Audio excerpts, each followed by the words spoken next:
Alright everyone, the next generation iPhone 14s are right around the corner, but we still have to go ahead and talk about some of these older iPhones. And right now we're going to be talking about the iPhone 13 Pro Max and seeing how it compares against the iPhone 11 Pro Max in this day and age. Now, I will definitely tell you, if you have all the money in the world, going for the iPhone 13 Pro Max is probably one of the best things you can do. I love that phone. It's pretty much almost perfect. And even when I look at the next few years of what Apple could be doing on their iPhones, I feel very confident recommending the iPhone 13 Pro Max. But the iPhone 11 Pro Max reminds me so much of the 13 Pro Max because it updated a lot of what was born with the previous phone. It, increased battery life, increased battery size, and just brought such a great build quality with that phone with a great camera setup that honestly has stood the test of time. Now, if you want to pick up either one of these phones, links will be down in the description. You can get them from there. You can help support the channel at the same time. Now, starting off with the outside of both these phones, the iPhone 11 Pro Max on the front has a 6.5-inch Super Retina XDR, OLED panel, basically. And with that type of display, I like it. I think it's great. Again, no ProMotion, no 120 Hz or anything, but I still think this is a very good panel. And personally, from a lot of things I've, been doing in my life, this panel has been, pretty good. Of course, back when I bought it in 2019, I thought it was the best panel at that time. And after testing it against all the other iPhones besides the 13 Pro Max, it was holding up. But then with the 13 Pro Max,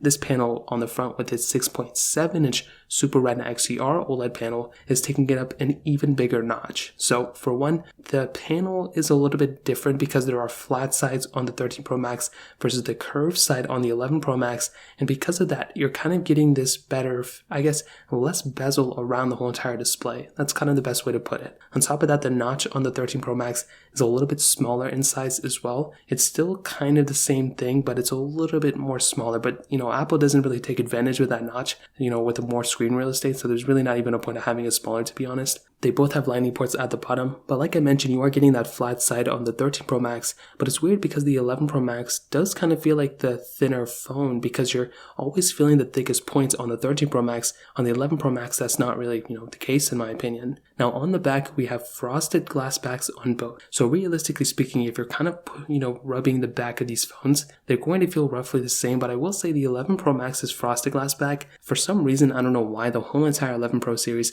had a really nice frosted glass backs, and I think they've been improved with the 13 Pro Max, but they don't feel as rugged in my opinion. Totally just me. Now, triple camera setups on back as well, wireless charging, MagSafe capability on the 13 Pro Max, which is really cool, and that kind of covers it up on the outside. Definitely these two phones are awesome. I like them. They're way more similar than not. But when I look at, the 11 Pro Max and jumping up to a 13 Pro Max, from the body standpoint, you are getting a better display with that ProMotion display, bigger cameras, with a better camera setup, and MagSafe capability, which is cool. Those are some really nice things, and definitely the 11 Pro Max is still a very good phone, but I do like the 13 Pro Max just because of that capability. Now, some other minor things, you do have 5G capability on the iPhone 13 Pro Max, well, you only had 4G LTE, which is still perfectly fine probably for the next 5 to 10 years for most people out there. Same type of IP certification as well. So in terms of that covers it up there. Now, one of the bigger differences between these two phones is probably going to come in the software and longevity standpoint. So when you're looking at both these devices, here's the thing, in my opinion, you are getting a longer lasting phone by quite a bit on the iPhone 13 Pro Max than the iPhone 11 Pro Max.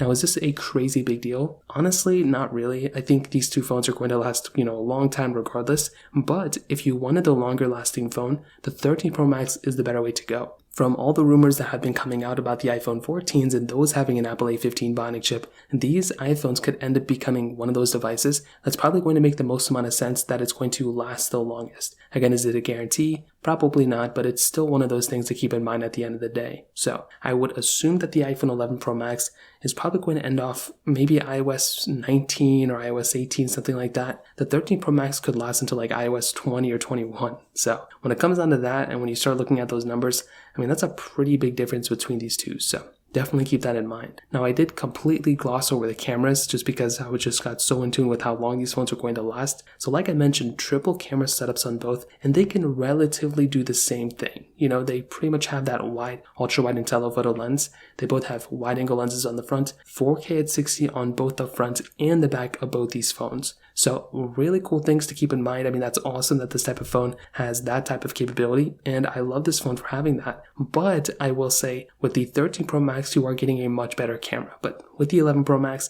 you still have things like portrait mode, standard panoramic modes, all those, different things you would do, from one camera to the other. If I were to use the iPhone 11 Pro Max, I would be completely fine with this camera. This is more than enough capability. I'm not really using the camera on my phone that much anymore, but if I need to go ahead and take a Snapchat video here or go on a FaceTime call or do video calls or whatever the case is, I can feel very confident in myself that the iPhone 11 Pro Max can handle pretty much everything from a camera standpoint. But the 13 Pro Max does take it up a little bit of a notch. The cameras are much bigger on the 13 Pro Max. They're much higher quality as well, I would definitely tell you. I don't even know how I would explain that, but photos and videos do look better. But also you have that new cinematic mode, which is really cool. So I've always liked cinematic mode. It doesn't work that well, and even so many months, almost a year into cinematic mode, and it's still, I guess, I don't know why their machine learning isn't working that well. And if I have an object in the center, it doesn't blur it out. It blurs out part of the subject, and I don't want that to happen. So hopefully it'll get better over time again, but definitely the 13 Pro Max is the winner there for sure. Now, in terms of performance, this is another big thing that I mentioned for a long period of time now. With the iPhone 11 Pro Max,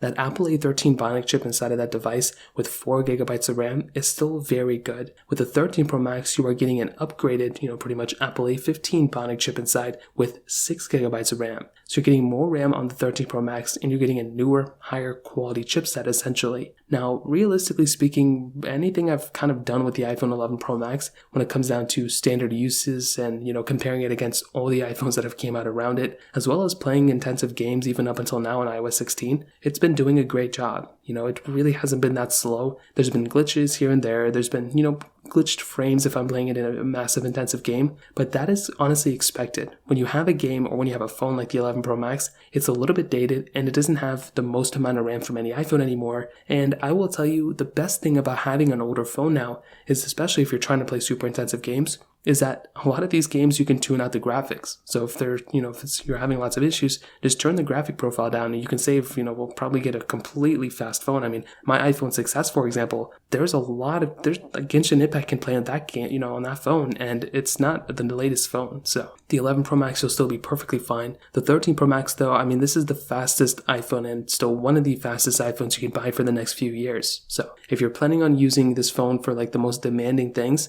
then definitely the 13 Pro Max makes the most amount of sense. But I still think the 11 Pro Max is a very fast phone, and I don't think I would go from the 11 Pro Max to the 13 Pro Max just because of the performance. There are a few other things, but this is probably one of them, to be honest. So in terms of that covers it up there. In terms of battery life, you're getting a better battery life on the 13 Pro Max. There's no doubt about it. That phone has had amazing battery life. I think it is the biggest size battery on any iPhone right now, which is awesome. So definitely the 13 Pro Max wins there. And to be honest, to kind of sum up this video, I do think the iPhone 13 Pro Max is probably the best phone and one of the best phones you can buy right now. I mean, it's beautiful and it is a much better phone than the 11 Pro Max.